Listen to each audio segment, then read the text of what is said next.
Meeting. Alrighty, folks, it's 7:04 and I'm going to call the meeting to order. Welcome to the July 2022 meeting of NPU-F, and a special welcome to those who may be attending their first NPU-F meeting. With me tonight are several of our officers, including Jane Rawlings, who is the Alcohol Permits Chair. Jane, do you want to wave so folks can see who you are? Great. Rebecca Faulkner, who is a co-zoning chair. Rebecca, are you here somewhere? And Jack White, I didn't see Jack enter the room yet. I'm sure he's coming. Carol Shannara is our co-secretary, and she'll be taking minutes tonight. She's also co-hosting. Our assigned planner, Doug Young, is on vacation. So we are joined tonight by Samantha Terry from the NPU support office, who is covering for Doug. Kay Stevenson, our vice chair and public safety chair, will be joining us later. She's representing NPU-F at a dinner for NPU chairs hosted by the interim chief of police, Darren Shearbaum. The dinner was unfortunately scheduled for tonight. We do have two agendas, the one with the map. This is the full agenda, if you can see that. And we have a consent agenda, which includes applications which historically this NPU has approved with little or no discussion. The consent agenda is available in the chat. If you are here for an application, please check the full agenda, that's the one with the map, to find it. A quick orientation for first time or infrequent Zoom users. When you entered the room, your audio was muted. Please stay muted throughout the meeting so that background noise doesn't interrupt the flow of the meeting. You can unmute on your screen or use *6 to mute or unmute if you're listening in on your phone. Zoom publishes a participant list which lists everyone who is attending this meeting. Your name will sit at the top of the list. If there's more than one person using the same device, please include both names on the participant list. To do that, you just click on More next to your name, and you'll find an option to rename. We actually have very few voting items tonight, and we'll be using the honor system to vote. Please resist the urge to vote if you don't live in the NPU. In the event we do need a hand count, we will be using the raise your hand icon. You will find this button behind the reactions tab. And for most of us, the reactions tab is at the bottom of your screen. All residents of NPU-F may vote on any issue unless you have a financial interest in the application or motion. For example, property or business owners may not vote on their own variance, but can vote on everything else. If you're not an NPU resident, business owners may vote if they have met the requirements as described in our bylaws. NPU-F includes the following neighborhoods: Lindridge Martin Manor, Piedmont Heights, Morningside, Virginia Highland, Edmond Park, and the part of Druid Hills neighborhood that is in the city of Atlanta in north of North Decatur Road. There is a chat room for you to share comments to an individual or everyone in the meeting. For most of you, it'll be on the bottom of your screen. You'll also find copies of the agenda, the consent agenda, and the minutes for June will be have been uploaded. The chat room will be monitored for comments and questions, but we will only be answering questions if they are relevant to the topic being discussed. You may save the chat by clicking the three dots at the bottom of the window. At NPU-F, our meetings follow a town hall format. If you wish to speak, please use the raise your hand function, or if you're on your phone, hit *9. You'll be called on to speak in the order that the hands go up. Be sure to stay muted until you're invited to speak, and then identify yourself so folks will know who is speaking. Please don't wave your hand on screen unless you're just being friendly, because there are too many people in the room for me to see it, or anyone else for that matter. Please keep all questions and comments germane to the topic being addressed and respectful of everyone in the meeting. To allow all an opportunity to speak, I'm going to ask that you only speak once on a topic unless you are asked for clarification or a question on previous remarks. So that we can hear and we can get a good recording, it's important that only one person speak at a time. If you interrupt, you will be muted. Reminder that any form of campaigning is prohibited at NPU meetings per city ordinance. This includes introducing yourself as a candidate, introducing yourself as representing a campaign or candidate, or displaying campaign posters or other materials on screen. Please just don't do it. Finally, we are here tonight because city ordinance provides residents of Atlanta through the NPU system the opportunity to provide recommendations and comments on applications and legislative changes that impact our quality of life. It's our responsibility to tell them what we think and, when appropriate, to share the strength of that opinion through hand counts. All votes taken at the NPU are only recommendations. Final decisions are made by city boards, city administrators, or city council, and I hope that you will take advantage of expressing your opinion there as well, either in writing, by phone, or by making a comment during public hearing opportunities. There are two additions to the agenda tonight. The first is a presentation, the LGBTQ+ History Project mysteriously disappeared from the agenda. It was on the last draft Word document sent to me, but didn't for some reason make it onto the PDF. Also, it turns out that we have two alcohol license applications for My Kitchen. The one is for the main dining room, and the second is a patio. So may I have a motion to adopt the agenda plus the My Kitchen patio LRB application and the LGBTQ+ history project? So moved. Thank you. And the second, was that Rich? Yep. Thanks, Rich. Okay. Are there any objections to adopting the agenda tonight? If there are, please raise your hand. I see no objections. The agenda has been adopted. Thank you to Aruna and Narasimhan for taking the minutes last month. The June minutes were posted on the NPU-F website and sent to those on the NPU mailing list, which primarily is made up of verified members. Is there a motion to approve the, let me ask first, were there any changes or corrections to the June minutes?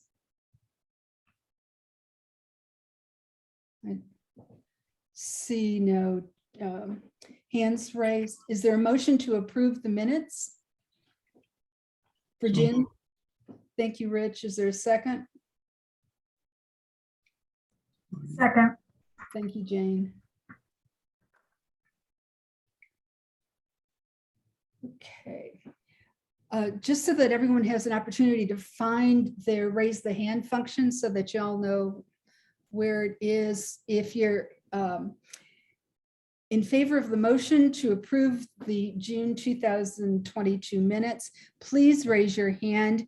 Once again, it is under the reactions tab. If you click on that, you'll see the words raise hand.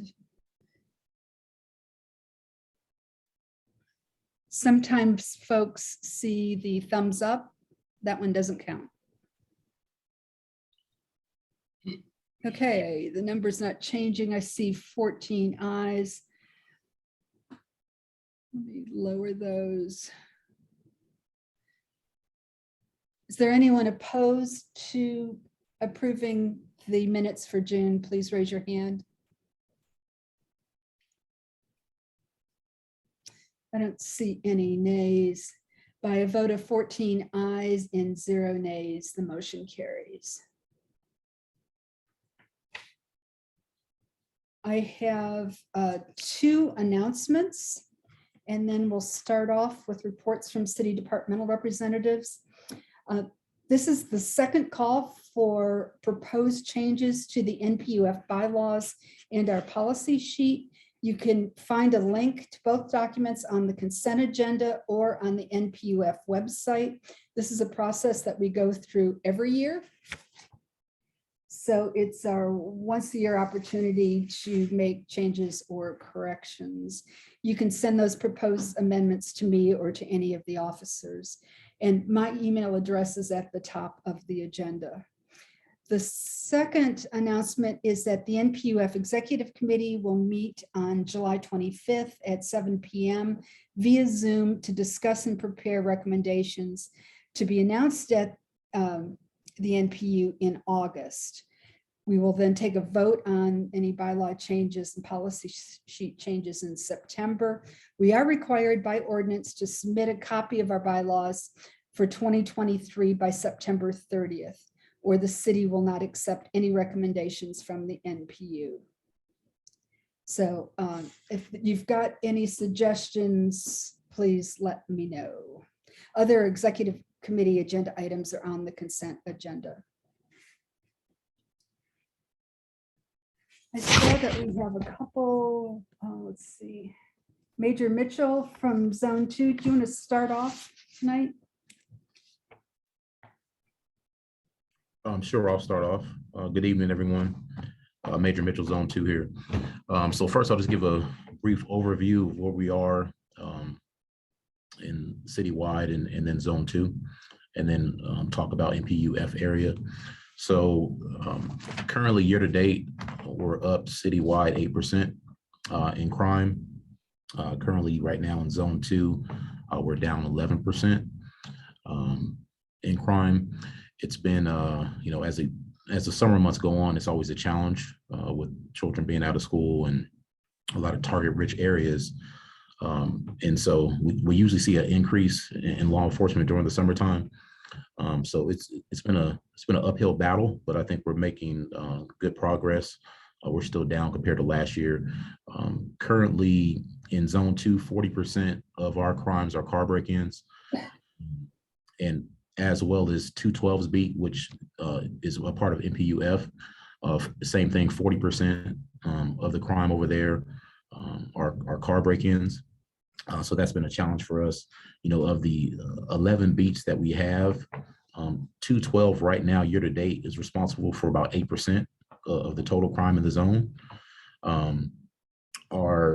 We've had a couple of problem areas, one of them being 2115 Piedmont, the apartment complex over there. We've had, it's actually leads our zone in car break-ins at that particular location. And then, of course, the homeless encampments off of Cheshire Bridge, as well as Lenox. We've seen a few aggravated assaults from within the homeless camp, firearms back there, different weapons. And then, you know, with the car break-ins, we're also seeing a lot of people breaking into cars and trying to get guns, because there's more guns in the vehicles. Currently, year to date, we've recovered 218 guns in Zone 2, which is up 23% compared to last year at this time. You know, the officers are still proactive. You know, we're up 19% in traffic stops year to date in Zone 2. And we're up 30% in arrest in Zone 2. So, you know, the officers they're proactive, they're out there, they're patrolling the beats when they can do proactive policing, they are. But like I said, you know, the property crimes has been a challenge for us here. We're still doing our joint details along the Cheshire Bridge Road corridor with Zone 6 as well as GSP. So we're still doing that. An update on Allure, that was postponed. They asked for a postponement for their hearing. So we're waiting for a new court date as it relates to that.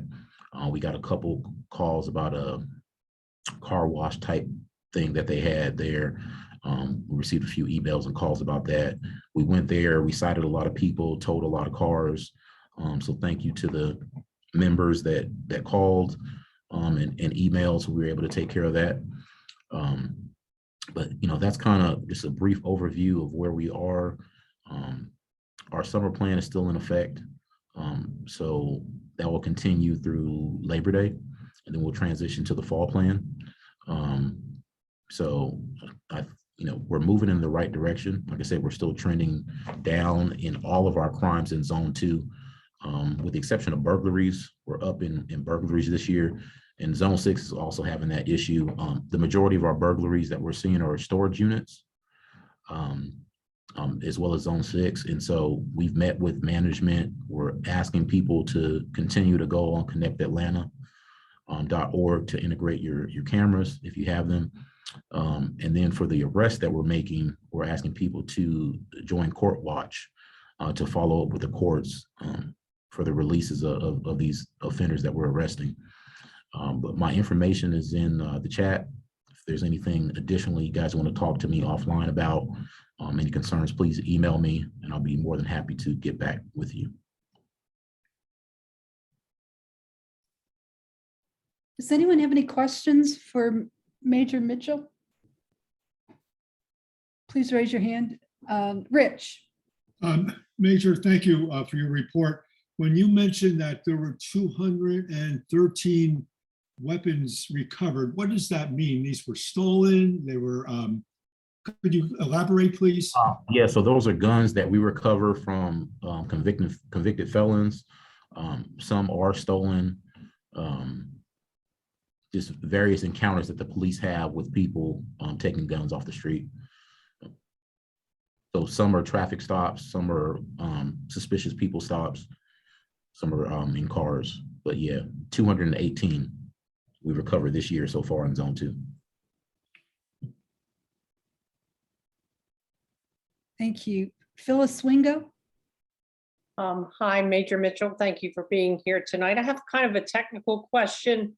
At one point, the car break-ins were counted as one incident if there were, say, 5 cars hit on one street in a short time period. Is that still the case? So the FBI, I mean, they changed it a little bit as far as it has to be the same suspect vehicle. So we have to have surveillance that shows it's the same people committing the crime. If it's within a certain time frame, within a quarter of a mile, they can be merged into one case number. But if it's down the block or more than a quarter mile, there has to be their own separate case number. Okay, thank you. Any other questions for the Major?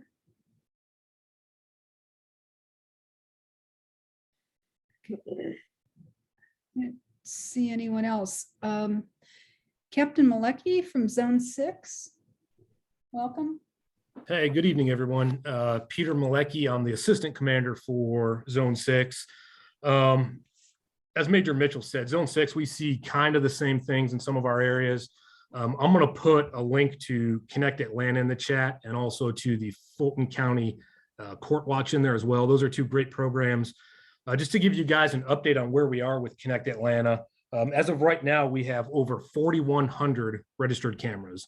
So what that means for our investigators is if a crime happens on your street or around the corner from your house, they can see through a list of registered users who would have surveillance footage at their house. And that saves us a lot of time from going door to door looking for cameras. In addition, it also protects you. So your neighbors don't see you talking to the police, coming on your door, asking for video footage. So it's a great idea. We're certainly encouraging everybody to please participate in that program. It's really a game changer for us. As Major Mitchell also mentioned with the vehicle break-ins, that's still what we see in Zone 6 at a high number. And as much as we talk about it, we still get a lot of firearms left inside vehicles. So 2 things that are plaguing us in Zone 6, firearms left in cars and then spare key fobs left in cars. So what turns into an auto theft, an auto break-in ends up being an auto theft because they press your little start button. And if the key fob's in there, they're certainly going to take your car. So I believe about half of the car thefts in the city of Atlanta right now, the vehicle is either left running or the keys were left in the car. So, there's nothing we can do to make it 100% certain that you won't be a victim. But I think by removing those items from your vehicle, if you run into the gas station, please make sure you turn your car off, lock it up, and we can certainly reduce the likelihood of you guys being victimized in some of those crimes. We have had a rash of armed robberies in Zone 6, primarily around the NPU-W side by Grant Park. But I want to mention it because it is pretty significant. We had one individual, he's a juvenile, we believe he's 16 years of age. And right now he's a prime suspect in at least 10 of these armed robberies. And we actually were able to take him into custody today. Our robbery units took a warrant out on him. And then this morning, he carjacked an individual at the 1400 block of Moreland. He drove to a construction site in Zone 3 on Milton Avenue, where he robbed a construction worker. Thankfully, we were able to track that vehicle, get our units out there, and as he just finished committing that second robbery, we were able to take him into custody. So that's really huge. We're very, very happy about that. I think that will certainly slow down the rash of robberies that we saw in Zone 6. And while I do not believe any of those hit the Zone 2 side, it seems like it was only a matter of time before one of these robberies turned into somebody being seriously injured. So we're happy that he's off the street. And again, I will put the links for Court Watch and Connect Atlanta in the chat. If anybody has any questions for me, I'll be happy to address those. One last thing you guys may have seen if you've gone to the department's website, atlantapd.org. If you guys go on there and check our crime stats, you may notice that it's down right now. We are aware of that, and we're working to get that restored. I don't have a restoration date, but just be aware that we're mindful of it, and we're trying to get that corrected and get that back up and running as soon as we can. Any questions for me? Got a question, please raise your hand.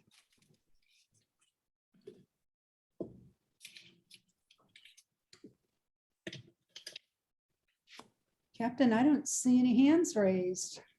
Gonna Let me make- off easy tonight, huh? Well, thank you, guys. I certainly appreciate you having me. And we appreciate both you and Major Mitchell and everything you're doing for the NPU. Thank you and stay safe.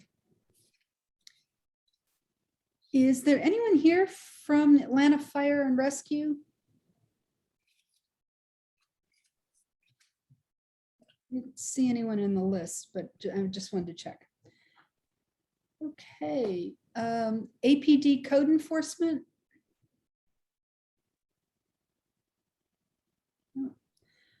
Alrighty, are there any other representatives from the city of Atlanta, Fulton County that would like to speak tonight? Good evening. This is Pete Francis, Department of Public Works Suite Officer. Are you hearing me? Yes, we are. Thank you for being here tonight. Hey, good evening. Thank you for having me. Okay, I just want to touch on just one topic here. That is of your yard trimming.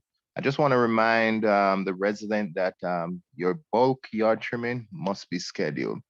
Yard trimming must be separate and distinguishable from all other debris. Your yard trimming go to a separate location. Your yard trimming is what go to Artfield Center over there, and it make your mulch that you can use in your plants. So it is imperative that you do not have any other debris, garbage in your yard trimming. Normal procedure for your yard trimming is that it must be in paper bag, and the city will take limited amount of loose yard debris. It should not be more than 4 feet in length and 4 inches wide. So I'm just reminding residents that they should prepare your yard trimming properly. Currently, we have contractor assisting with yard trimming over there in Service Area 4 and Service Area 5, of which Zone F. A section is in 4 and a part of it is also in 5. That's it for me. Any question? Any questions for Officer Francis? Okay, officer, I don't see any questions for Have a you. quiet evening. Well, thank you. Thank you for being here. My information is in the chat. If anybody have any question that they or anything that they want to clarify, you can shoot me an email. Great, thank you so much. You're welcome. Atlanta 311. Yes, hi, Marlene. Hi, everyone. Good evening. My name is Marlene Mangum. I'm a trainer over at ATL 311. As you all may know, we are the non-emergency call center for the City of Atlanta services. We're the number that you dial to report things like potholes, water main breaks, questions about your water bill, your solid waste services. For example, to report the bulk collection pickup that Mr. Francis was just telling us about, you can actually call us to request that service. We're open Monday through Friday, 7 a.m. to 7 p.m. And of course, you can contact us by dialing 311 if you are inside city limits. Otherwise, I'll put the full phone number 404-546-0311 in the chat for you all. You can also email us, download our mobile app, report issues through our website or on social media as well. And of course, I'll put all of this information in the chat. And we also have teamed up with the PAD program with the City of Atlanta. So we are helping them to provide community response services for quality of life concerns. So it's related to unmet mental health needs, drug use or abuse, or extreme poverty. You can give us a call if you see any individuals experiencing that, and we will get that request over to the PAD team for you all. Thank you so much for allowing me to speak with you all this evening, and I'll be happy to follow up on any requests that you've submitted already or answer any questions that you have for ATL 311. Any questions for Marlene? Oh, I'm sorry. I did want to also mention that we are hiring for customer service representatives, and I'll put that link in the chat as well.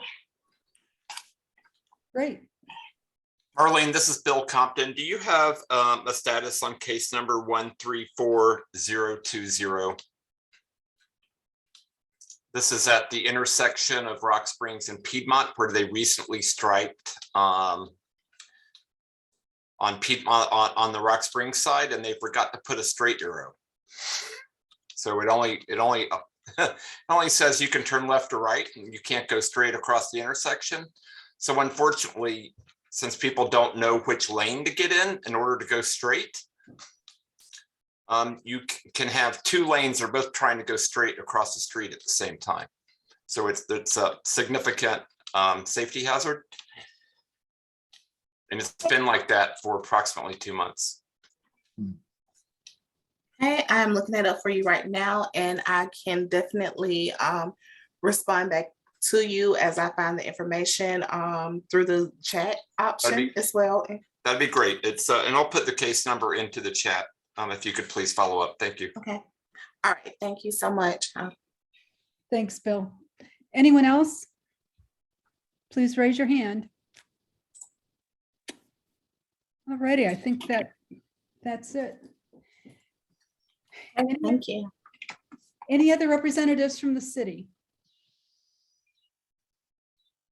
Are there any elected officials here tonight or representatives from their office? Kennedy McClung, I saw that you were on our participants list. Hi, yeah, I'm here. I'm Chief of Staff for Representative Stacey Evans. We don't have an update tonight, so I don't really need to speak, but if you have questions for me, I'd be happy to answer them.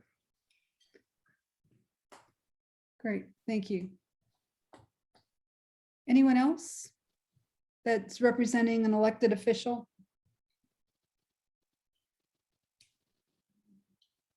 Okie dokie. Then let's move on to our consent agenda. This is the agenda that the NPU uses to consider applications where we generally have limited or no discussion. Tonight we have 5 special events on the agenda. Let me read through them. In order for a special event to be voted on, a representative from the event needs to be present. And then at the end, we'll just take one single vote to approve or not. The first is the Atlanta Pride Festival. This is a recurring event. NPU-F previously voted to support Pride back in July of 2021 at our meeting. At that time, their application was for a Class E, 1,950 participants. That was during COVID, when the city was only taking applications for smaller events. And we had a number of special events that once the city was taking larger events, they just reclassified themselves. They are now a Class A, 305,000 participants. And that is about where they've been during normal non-COVID times. The event is in Piedmont Park, October 8th and 9th, 2022, and the recommendation is to continue to support. Is the representative for Atlanta Pride present? Yes, this is Jamie Ferguson. I am present. Thank you. 2022 Kids Fit Strong Fitness Challenge. This is a Class E event, 1,500 participants in Piedmont Park, October 16th, 2022. Is Howard Daniel present? Or someone representing this event?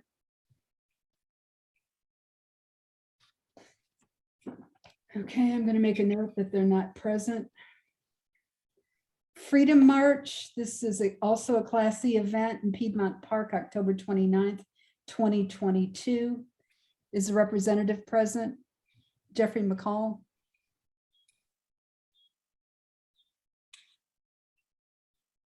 Also not present.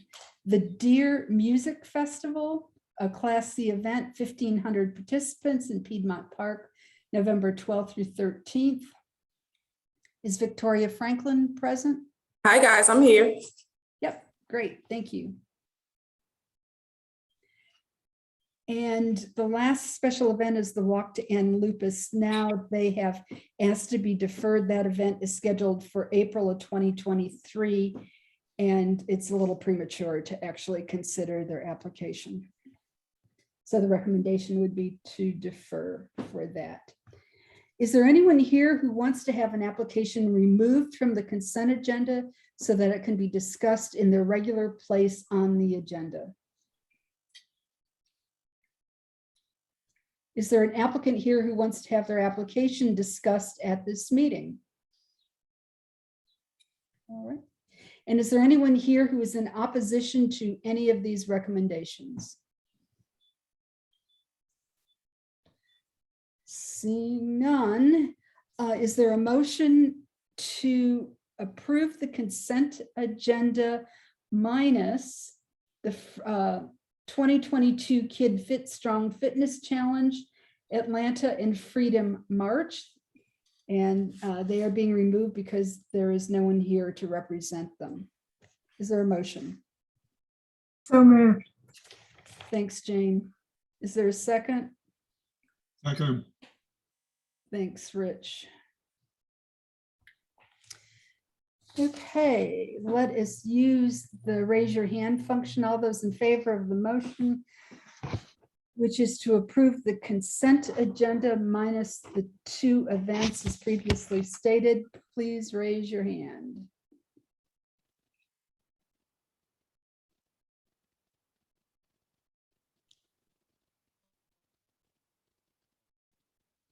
Okay, that number is still going up. Just give it another few seconds. Okay, I see 16 ayes. Let me lower your hands. Okay, I've just lowered your hands. Is there anyone that is opposed to approving the consent agenda?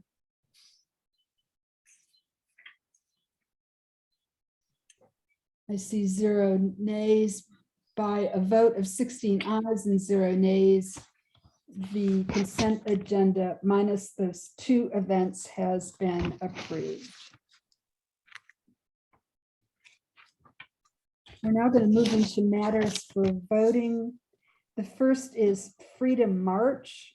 This was on the consent agenda. There was no one present. This is the 3rd time Freedom March has been on our agenda. Is there a motion?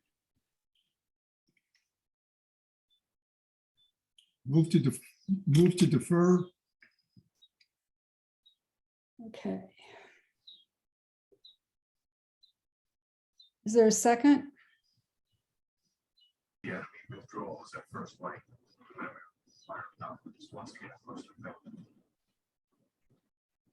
I'm sorry. I'm, Second. oh, thank you, Rebecca. Thank you. Okay, someone is not muted. So let me fix that. Okay. The motion is to defer Freedom March to our next meeting. Are there any objections to deferring this application? If so, please raise your hand.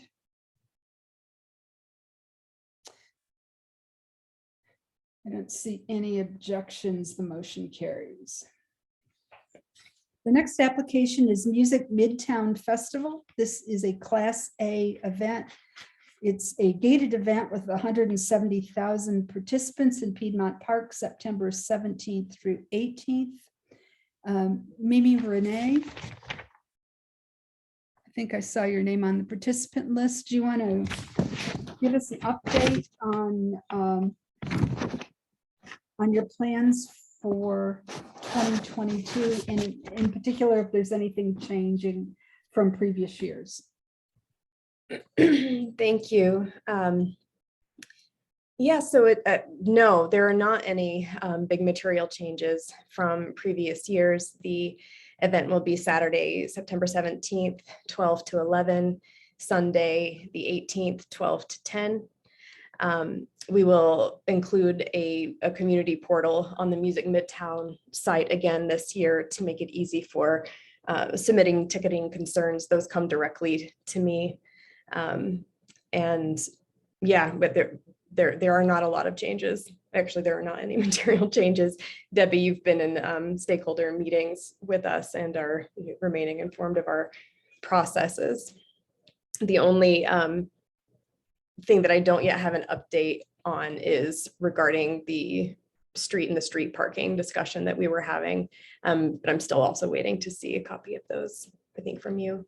Yes, you are. Thank you for reminding me. My I started pleasure. the list and haven't done it yet.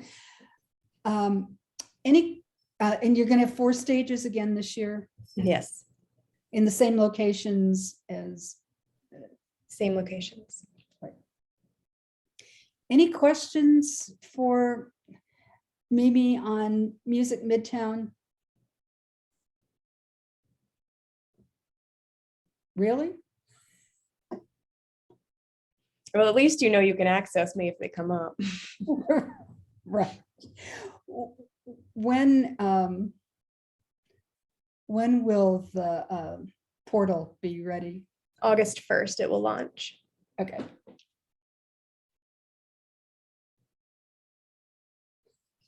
Okay. All righty, is there a motion? I'll make a motion to approve. Thanks, Rebecca. Is there a second? Yep.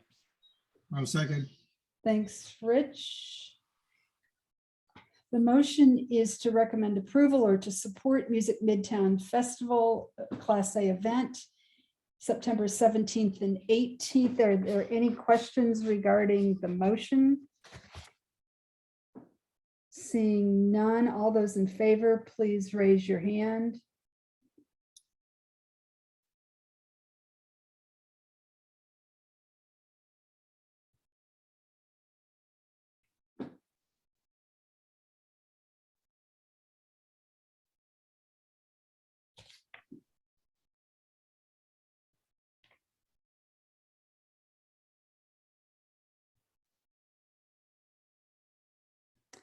Okay, I see 12 ayes.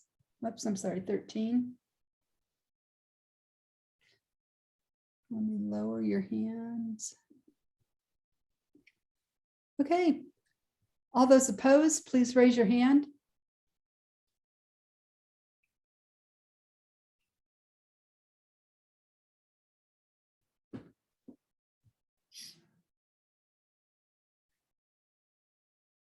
I don't see any nays. By a vote of 13 ayes and 0 nays, the motion to support passes. Thank you. Thanks, Mimi, and I'll get that list to you this week. Wonderful. Talk to you soon. Okay, great, thanks.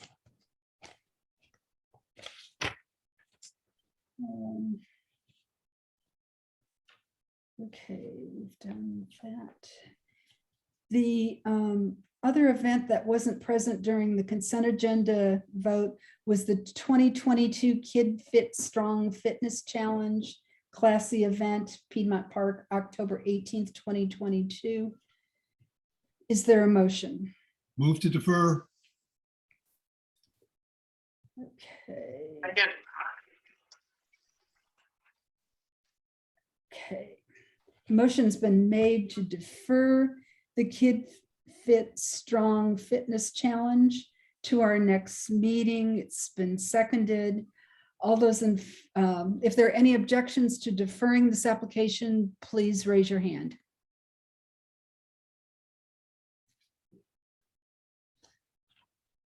Okay, I see no objections. And that's it for the events. We've done everything else. Okay. Next group of applications to review are the alcohol license applications. Jane, I'm going to turn this over to you. Thank you, Debbie.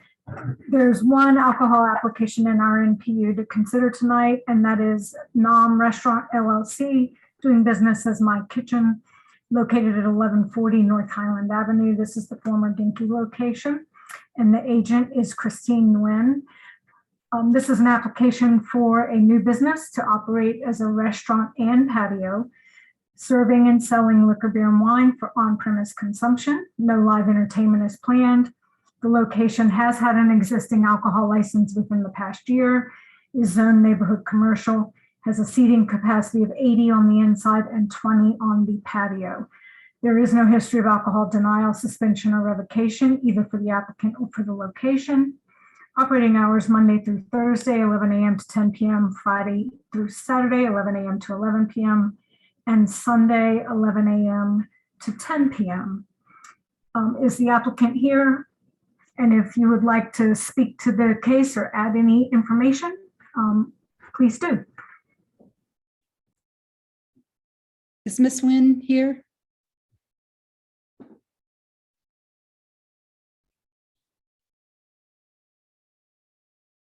Uh-oh. She needs to be present. Yes, She's here. I am here. Oh, great. Thank you. Beginning to panic. Do you want to give us a little bit of background on your business? My name is Christine, and I have been in the restaurant business now for over 15 years. I currently operate a restaurant with the liquor license at the Interlock, but for the location at Virginia Highland, it will be a Vietnamese full service restaurant serving lunch and dinner. I think the computer froze, is it? Okay. You're good.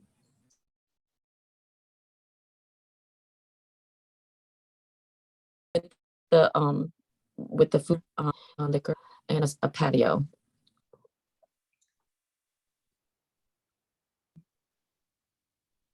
Oops. Were you able to hear me? I could hear you. Yes. Part of it. Jane, do you want to make a motion? We'll need to do this. Sure. Because of the patio, the NPU receives two distinct applications, one for the main facility and the other for the patio. So I'll need to make two distinct motions, but the content and on the applications is identical other than the seating capacity, which I highlighted that one difference in my presentation. So my recommendation is to recommend approval for the main restaurant facility. Is there a second? I don't understand. Is there a second to recommending approval of? Yes. Thank- Second. Thanks, Rich. Any questions for the applicant or for Jane regarding the recommendation for approval? Seeing none, all those in favor, please raise your hand.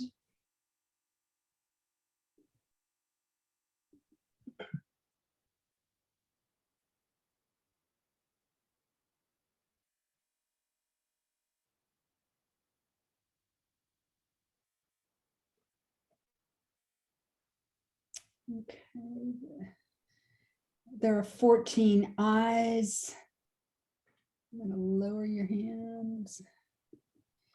All those opposed to the motion to recommend approval, please raise your hand.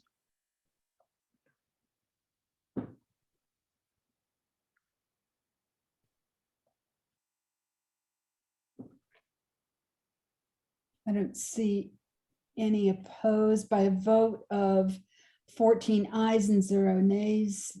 The motion to recommend approval of the main dining room has carried. And I'd like to make a second motion, please, for approval of the patio. Is there a second? Second. Thanks, Rebecca.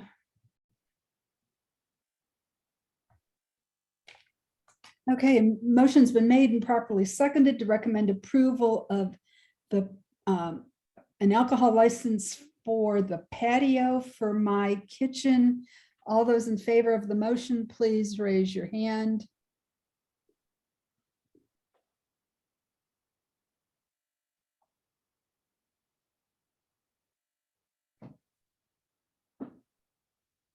Okay, once again, I see 14 ayes.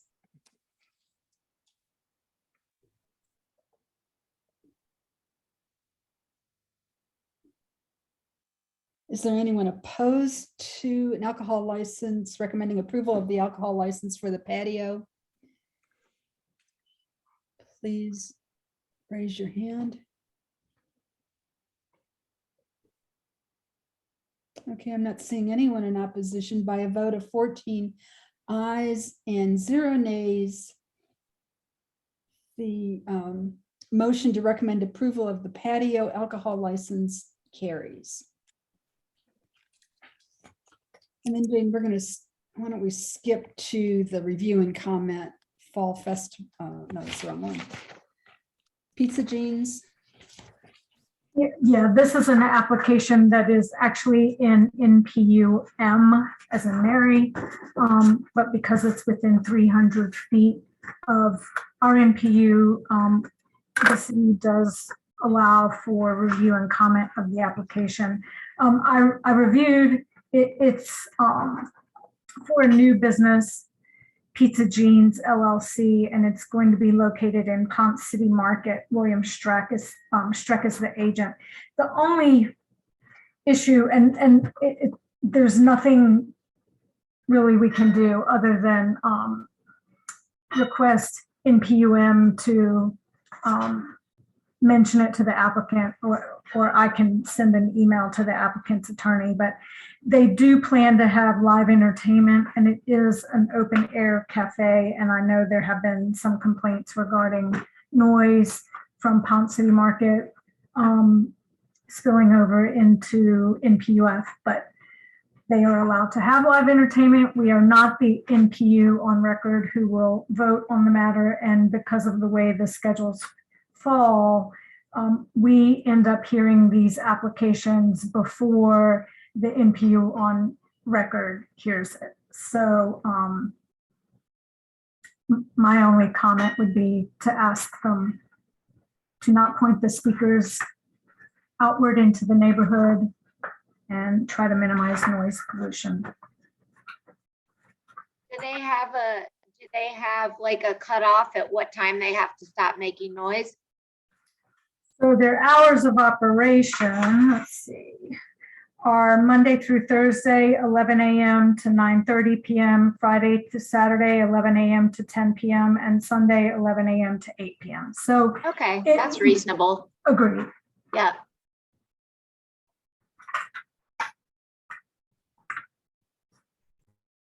Any other questions or comments regarding Pizza Jeans at Ponce City Market?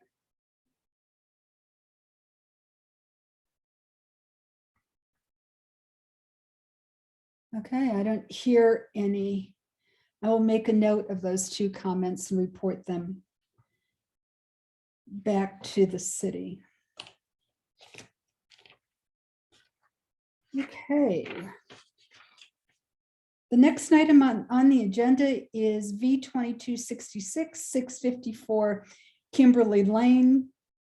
I received a phone call from the applicant about 5:45 tonight, who asked for another deferral.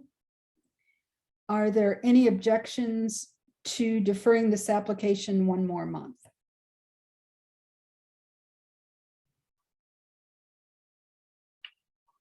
This deferral would be at the request of the applicant. Wait, who made the call to you? Monica Woods. Rebecca, do you know what that's about? She's done exactly what she was asked to do. No, I had reached out to her earlier too. So I believe it's because the homeowner has been out of the country for an extended period of time. So. But Monica's the applicant and can represent the homeowners all the time. So I don't Right. quite. That's the only thing she's mentioned to me. So I think that could be the reason for another deferral. So. She told me that she's received some comments from neighbors that they're still trying to work out. Yes. Well, the comments they've received from neighbors are not going to be worked out. One of them doesn't like the relationship of her yard to the neighbor's yard. So short of replatting those either yard, that is not going to change. And they've met every requirement. But all right, if she wants to. It sounded to me like Monica was trying to have the homeowner wanted to, or she was waiting for him to actually be able to address these concerns when he got back into the country. Hey, I can't wait to hear those concerns addressed, because maybe they can stand in that yard and orient it some other way. Okay, fine. No objection. Thank you. Yeah. Are there any objections to deferring? Move to defer it 1 month. Thanks, Jack. Is there a second? Second. Thanks, Rebecca. Okay. Anyone opposed to deferring?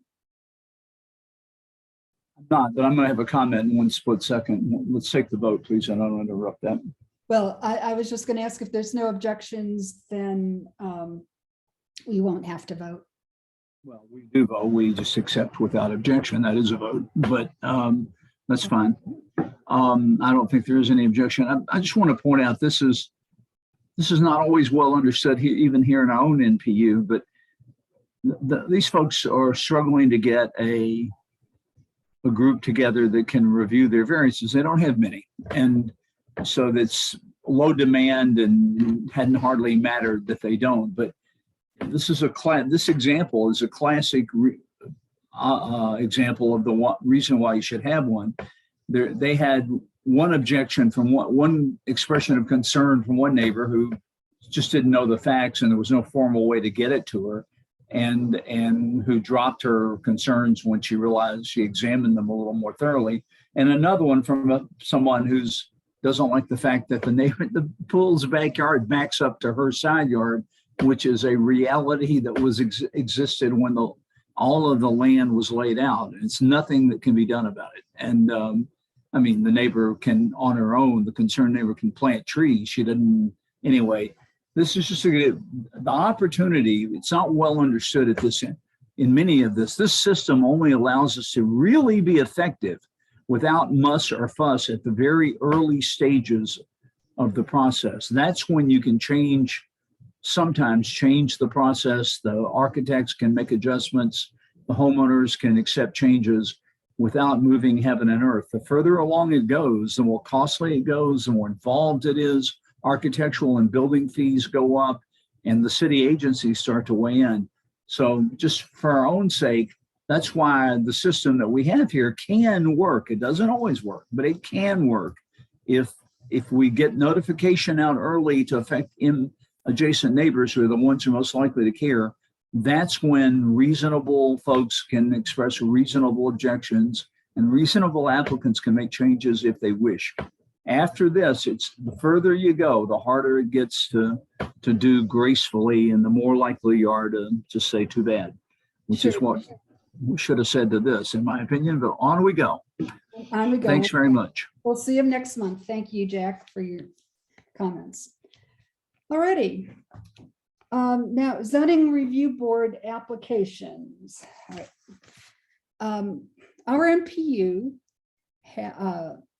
because we border unincorporated DeKalb, has opportunities every once in a while for annexations into the city of Atlanta. And Z2259 and the companion CDP 2228 at 1195 University Drive is an annexation.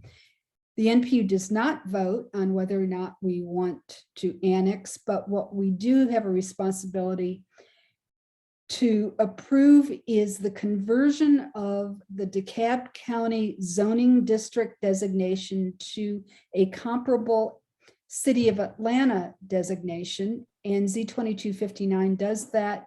It's currently zoned, if I've gone blank, R75 or 65 in DeKalb County, but recommendation is to R4 single family. All of the properties surrounding this piece of property are currently R4 and in the city. Is there a motion to recommend approval of the R4 zoning designation? Madam Chair, I'd be glad to move that, but may I suggest that we take all three together? They're all a unit, and I don't think there's going to be any objection. And we approve them all individually with one as a unit with one vote. Jack, they go to different parts of the cities, and in the past we have split them up, and there's only two applications, the CDP and the zoning, not the annexation piece, just the zoning. So I'm stick to the recommendation, looking for a recommendation. We can do this very quickly. Recommendation to approve an R4 zoning. Second. Okay, I think I heard a bunch of voices, Jack and Rebecca. Okay, all those in favor of approving the R4 zoning designation, please. Are there any objections to approving the R4 zoning designation? Any objections? It's approved without objections. You need to take your hand down, please, unless you object. Thank you, sir. Okay. And then the second motion would be to approve the land use designation of single family residential. So moved. Thanks, Jack. Is there a second? Yes, second. I'm sorry, I didn't catch the voice. Yes, second. Oh, thanks, Rich. Madam Chair, just a point of clarification. Yeah. So this follows legislation that the local council member made. Is that correct? The annexation? Is that how it's done? Yeah, when a property wants to annex into the city, the local council member writes the legislation. Okay, thank you. And then, when it comes into the city, it needs the designation for land use. Okay, any other questions regarding the CDP land use designation? Everything surrounding it is single family. Are there any objections to recommending approval of the single family residential land use designation? Seeing or hearing none, the motion is adopted without objections. Okay, this is an incredibly easy month. The last item is also for a review and comment. It is a special event application in NPU-N in Olmsted Park, October 8th through 9th. Class C event, 1,999 participants. This is the Fall Festival on Ponce. The event organizer is Randall Fox, who keeps all of his festivals under 2,000 people. Are there any comments regarding this application? Madam Chair, I believe what you're saying is that he keeps all of his announced attendances under 2,000 people. Yep, he does. Yes, thank you. Forgive my snarky comment. No, just pointing out what I think you're trying to say. Yeah. That's what he lists on the paper. By the way, I want to point out to all festival attendees of some things we've been reading in other cities. It's very, very easy now. Much better technology to run a drone up, which pretty much prevalent everywhere, and take some pictures of attendance at peak events. And while you don't estimate down to 5 or 10, there's some good technology and generally agreed upon outcomes from what you can see from the zone, from the drones. And so that's a very good way. And I would urge, I think we perhaps ought to be urging it on large events, that the applicants furnish us with post-event drone pictures. It's a great way to estimate. And for all of, some folks make massive mistakes, overestimate or underestimate. It's a great way to get some reasonably reliable and accurate information. Thanks, Jack. So, yeah. All righty. That's the end of our voting matters. Next on the agenda is presentations. Anthony Knight, who is here to give us a presentation on the LGBTQ plus historic research project. Good evening, everyone, and thank you for having me this evening. My name is Anthony Knight, as Madam Chair indicated, and I am the newly minted African American Heritage Coordinator in the Historic Preservation Studio within the Department of City Planning. So I am, I guess, about 3 months old, kind of, if you overlook the gray. And I'm really happy to be here.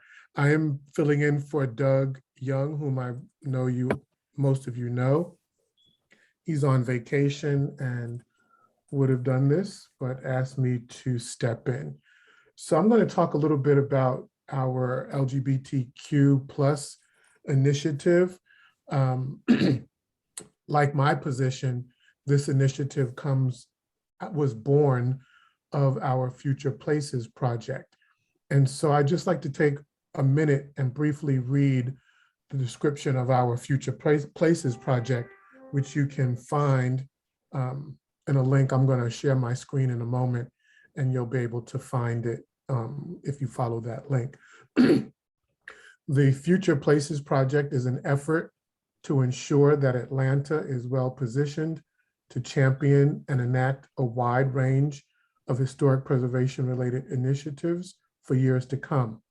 The project addresses all the existing elements of the city's historic preservation program through extensive research, comparative analysis, and public outreach and education. It also identifies potential new ideas and programs for the city to pursue related to its history, communities, special places, and culture. So that's just a brief overview of the Future Places project from which the LGBTQ initiative came. So let me see if I can share this and go through, I think, just real brief, about 6 slides. And so this effort really will help us create the LGBTQ plus historic context statement. And these are our partners in the project. And so what is a historic context statement? Basically, it's the tool to help assess the historic significance of places that matter, in this case, to the LGBTQ community for potential preservation efforts. And as you can see from the slide, I won't read everything. I'm sure everyone can read. So we'll be joining other cities in creating similar historic context statements. And we are mostly concerned with identifying and documenting Atlanta's LGBTQ spaces and places, some of which have already been lost, others are in danger of being lost. And then this is being prepared, as you can see, by the City of Atlanta and Historic Atlanta with additional support from the Georgia Department of Community Affairs, Historic Preservation Division. The historic context statement will focus on LGBTQ rights, the rights movement since the mid-1900s. And a recent presentation that I gave, actually in two presentations that I recently gave, there were individuals in the audience who asked why this was important, because Atlanta, by most accounts, is a pretty open and accepting city. Excuse me, so sorry. But I always point out that this is not about the Atlanta we know and love today. This is about the Atlanta from the mid-1900s, and it was not always as welcoming to the LGBTQ community as it might be today. And even though it's welcoming to the community today, there's still a lot more that needs to be done, particularly around trans rights. And so this effort is an effort to document not only what's going on in Atlanta today and the important sites and locales, but also to get an account of the history of the community from the mid-1900s.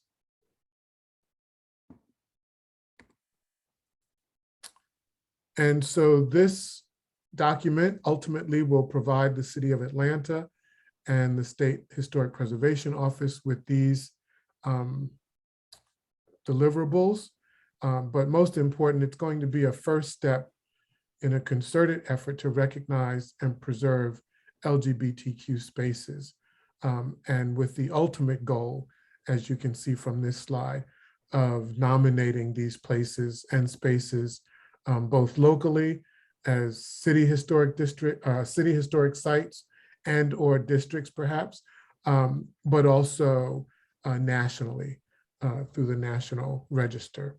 So those are the ultimate goals of creating this historic context statement.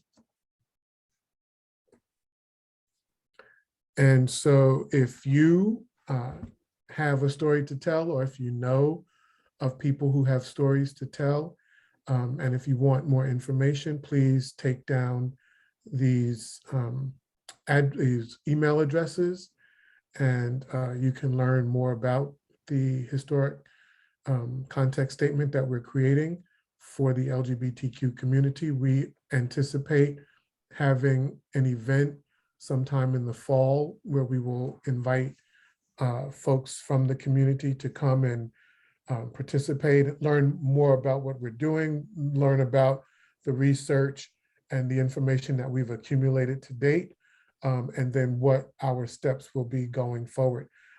We expect to have this wrapped up sometime in December. So we have a couple of more months to do some work. So if you or someone you know has information, we really would love to hear from you.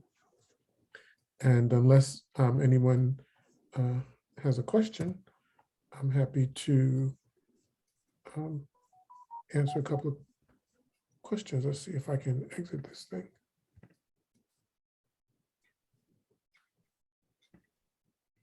Anthony, this is Debbie Skipczynski. If you were here at earlier in the meeting, you saw that the Atlanta Pride Festival is coming up, and yes, over 300,000 folks will be here. I spoke briefly with Jamie Ferguson, or we shared emails today, and mentioned your project.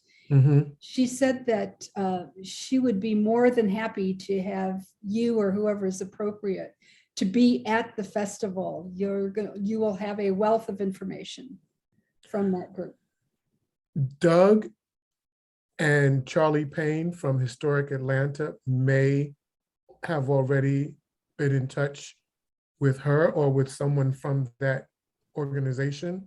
She said she hadn't heard from anybody, and that's. Oh my God. Okay, well, please, I'll put my email in the chat and please have her reach out to me.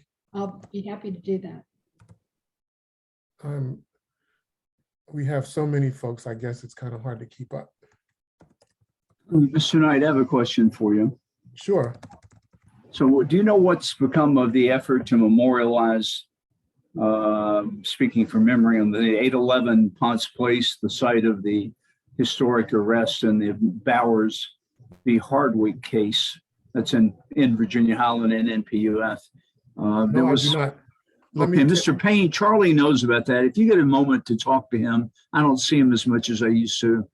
We'd love to know what's going on with that. And we support it.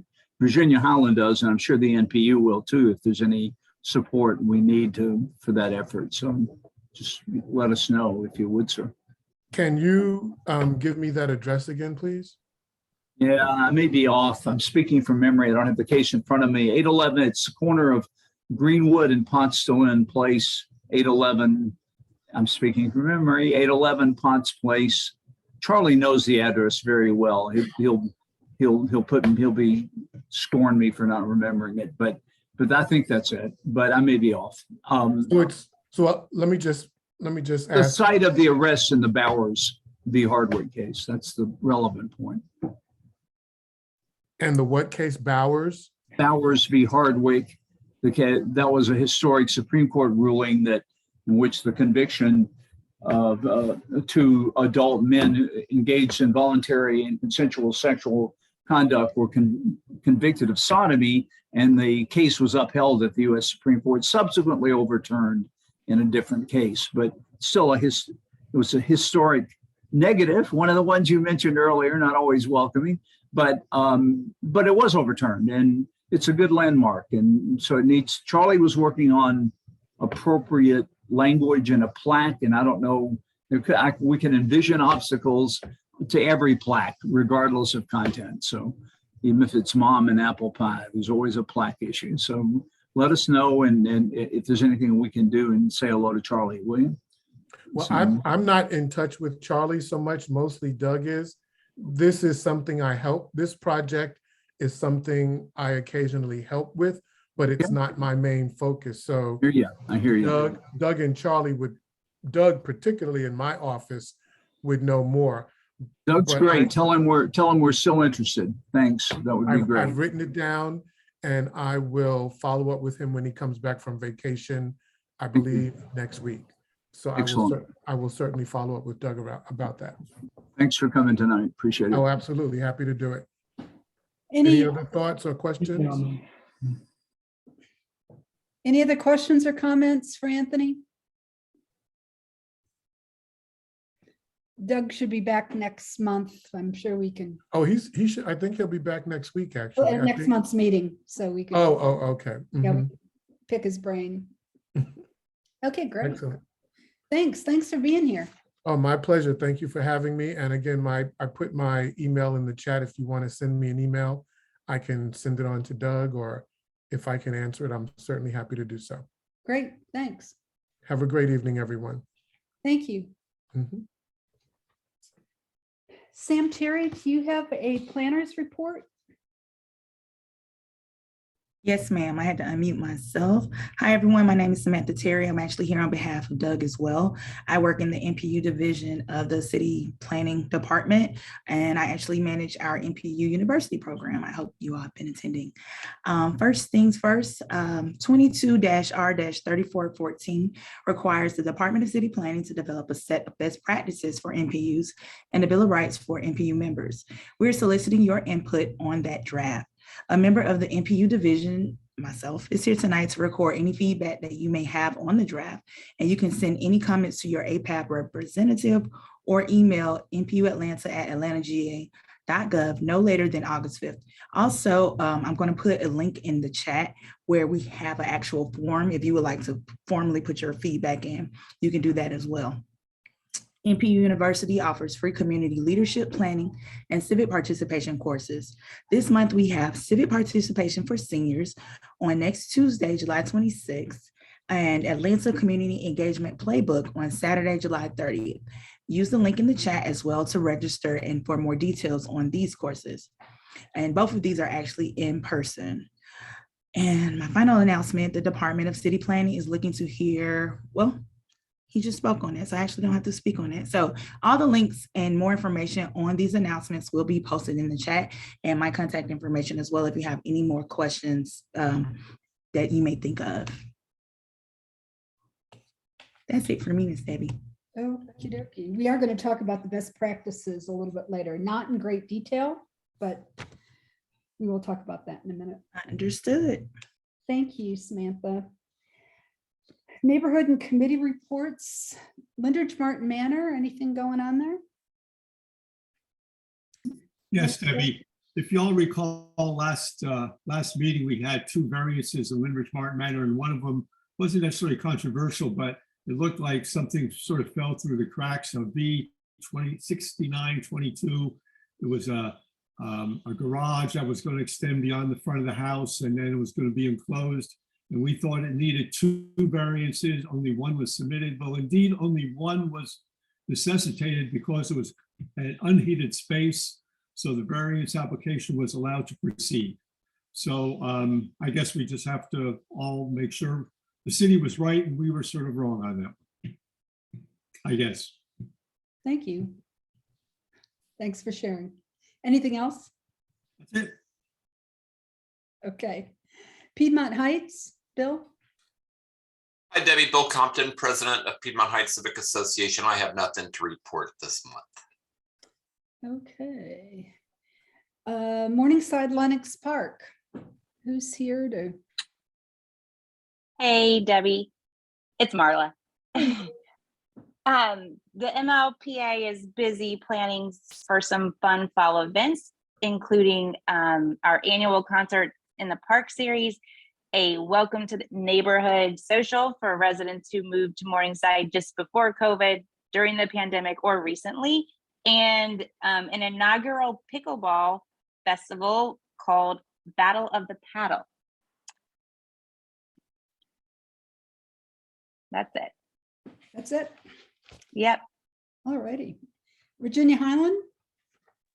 Yeah, I'm going to use this opportunity to report on the zoning case that came up concerning 550 on Amsterdam Avenue. This NPU-F approved it unanimously last month with as did the Virginia Highland Planning Committee and the board. For reasons that remain mysterious, the Department of City Planning recommended against adoption, and that was their that was their position at the ZRB.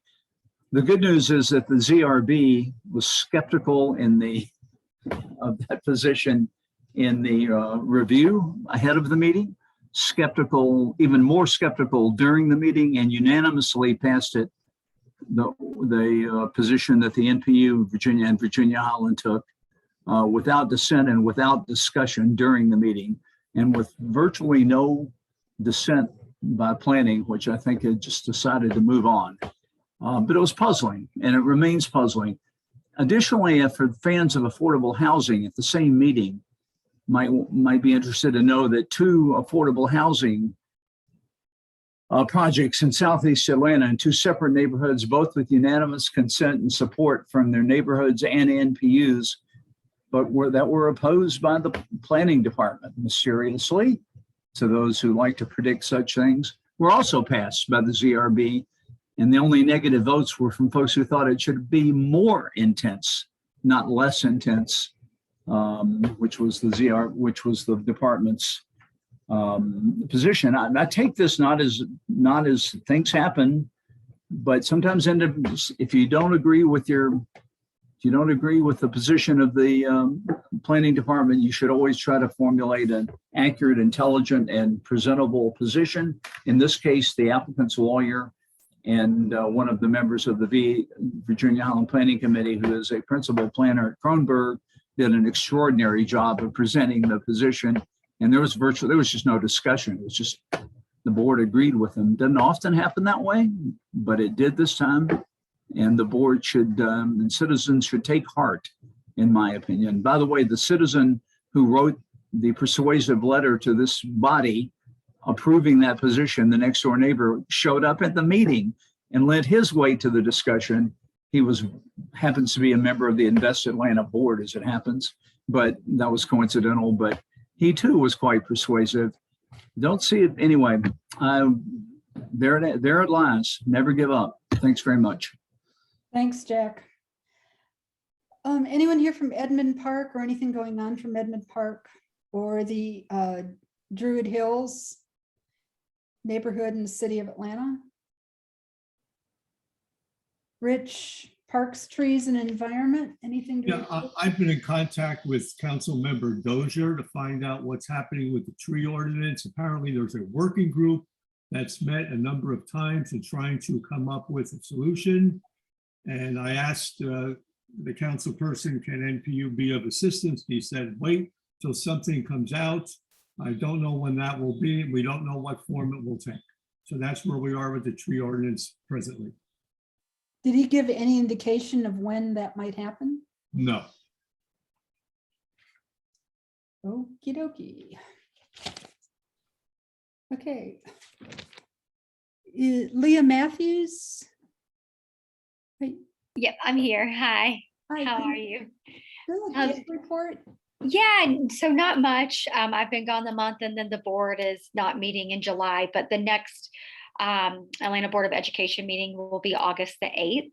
And that is when they will vote on the current recommendation for the current Inman space. Okay. And I'm sorry, Michelle, I just realized that your hand's raised. Did you want to make a comment? My phone started ringing just as you said something about Edmund Park, and so I thought it might be that what's on the agenda about 654 Kimberly. So I raised my hand just in case I missed the rest of what you were saying, but you might not have moved on to that yet. We did defer the what's the address? Oh. 654 Kimberly Lane. The applicant asked us to defer it for another month. Oh, again. Oh, I apologize. Sorry. Thank you. Yeah.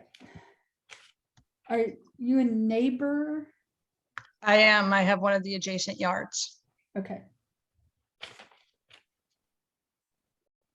Okay, great. Thank you. Thanks for being here. I'm sorry that you didn't catch that part of the meeting. That's right. It was my fault. I completely forgot. So I jumped on. Well, it's fine. Great. Thank you. And Leah, thank you for your report. So August 8th is the date when this APS will vote on the Inman School vote. Yes. Okay, Kay sent me two reports, actually, one for public safety. The first is that we have a new zone commander in Zone 6. Major Andrea Webster is the new commander, replacing Major Peter Rees, who has a new role within the Information Services section. And Major Webster can be reached at the Zone 6 precinct office or at email at awebster@atlantagA.gov.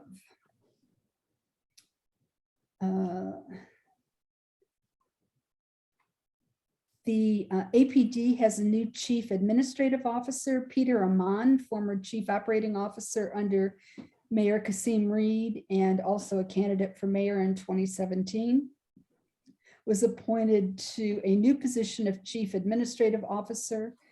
Effective immediately, he's tasked with providing officers all necessary support, including modernization of communications, information technology, fleet and human resources, He'll oversee Communications Division, which is E911, Information Services, Project Management, and Fiscal Management, HR, and Administrative Operations, including license and permits and code enforcement.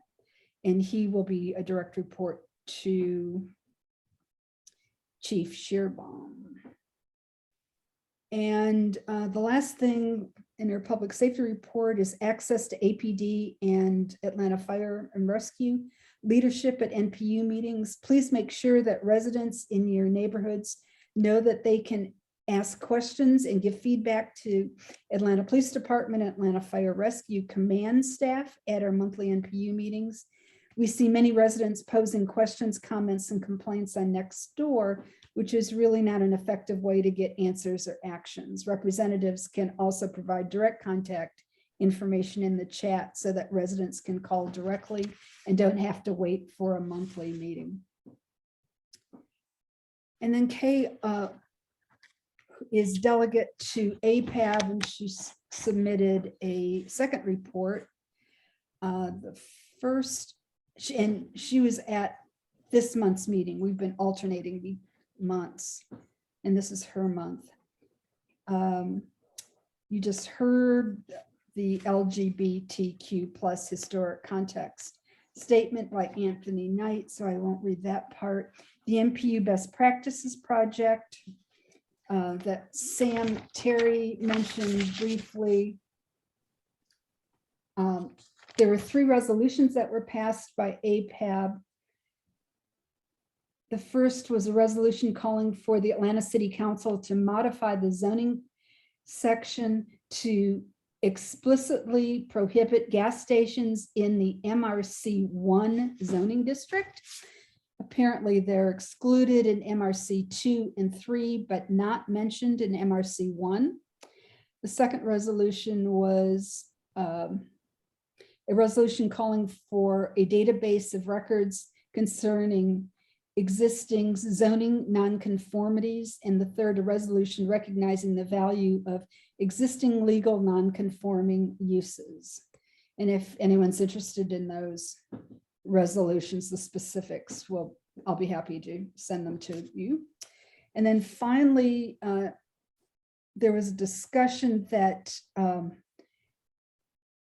the representative to the Atlanta Citizens Review Board for NPUs A through F, which was actually held by Jim Hardy until he left, it's been almost 2 years, I think, has been held up. Apparently, the ACRB has instituted a new element in the vetting process, and as part of the background check, they're now checking with educational institutions on the applicant's resume, and some of the institutions are not responding well. So consequently, we don't have a representative on the ACRB until that gets, that position is filled. And then for the chair report, and I apologize for taking up so much time here. It's summertime and activity has slowed down while folks are on vacation, so I don't have a whole lot to report. As I mentioned at the beginning of the meeting, the executive committee will meet on July 25th at 7, primarily to discuss proposed bylaw and policy sheet amendments. Some items that have been proposed include additions to our consent agenda. Jack, if you could make sure that you get those together. A process for adding new organizations formally into the NPU. We do mention them in our bylaws, but we don't say how to add them. So that would just be a process component into our policy sheet. And then a retention schedule for Zoom recordings of NPU meetings. Sorry, Debbie, where is this from? Where's what from? The document you referred to, the recommend. What you're reading from? Well, right now I'm reading from my notes for tonight's meeting. But the 3 items are things that have come up over the last several months for potential changes or amendments to our bylaws. That's not to say we're going to make the changes. They're just things that have been suggested may need to be updated. I wouldn't, okay, you mentioned in reference to unanimous consent. I think Robert's, No, I never allows it, said unanimous consent. okay, No. Talked about the additions to the consent agenda, and you had made some recommendations. You and Rebecca, I think you mentioned, had some suggestions on what to add to it. So that's what we wanted to add. we do have a number of suggestions that I think will allow full discussion and full review by any citizen who wants to raise a point, which is fair and what Roberts is all about. But will also allow the meeting to move quickly when on events in which there's no desire to make such comments. Yeah, I think we've learned a lot since we've been using consent. I do too.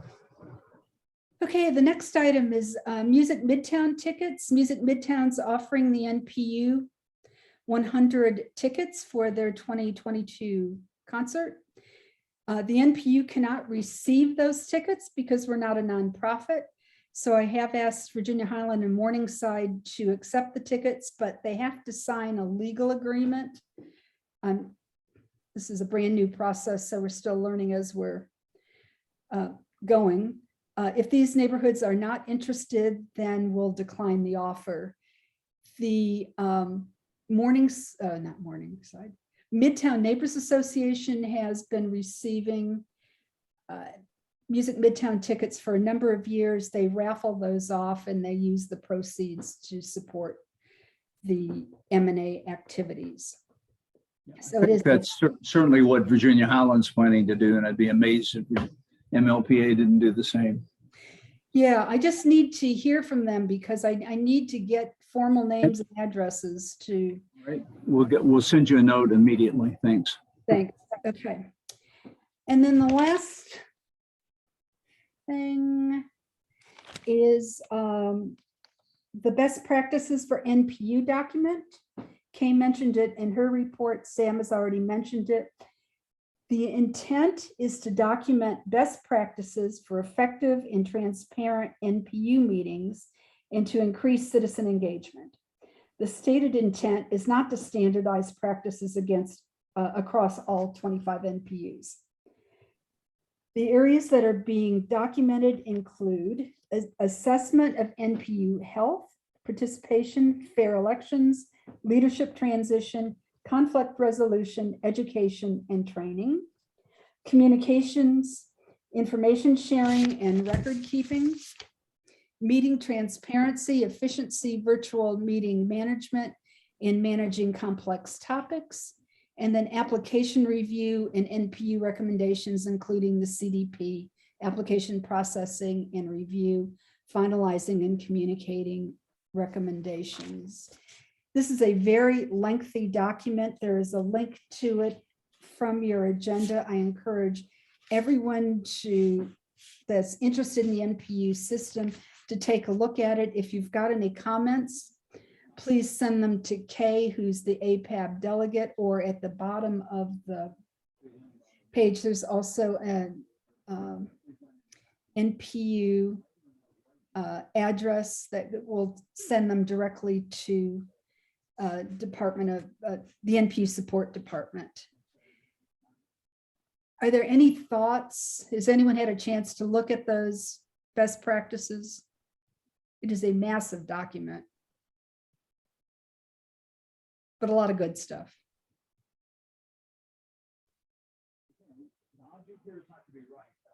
Anyone care? Okay. And then I've also mentioned the executive committee meeting.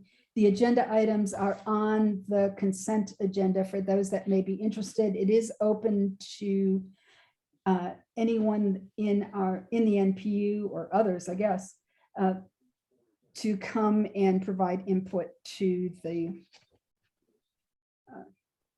these processes. And that's it from the chair. Any questions or comments? Debbie? Yeah. I've been emailing you back and forth about short-term rentals.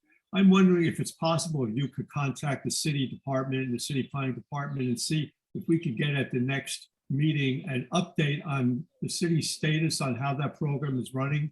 Because as I mentioned, it seems to be more available B&Bs or Airbnb type establishments available on their websites than that have registered with the city. So I'd just like to find out from the city how the program is running, whether they have problems with it, and to give the neighborhoods an idea of how effective that STR legislation is. Okay.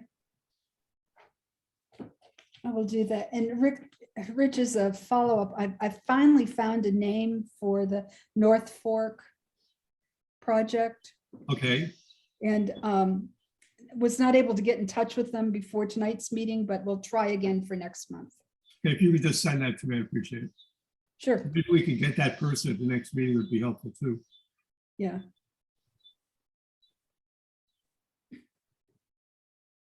Okay, is there any other business to come before the NPU tonight?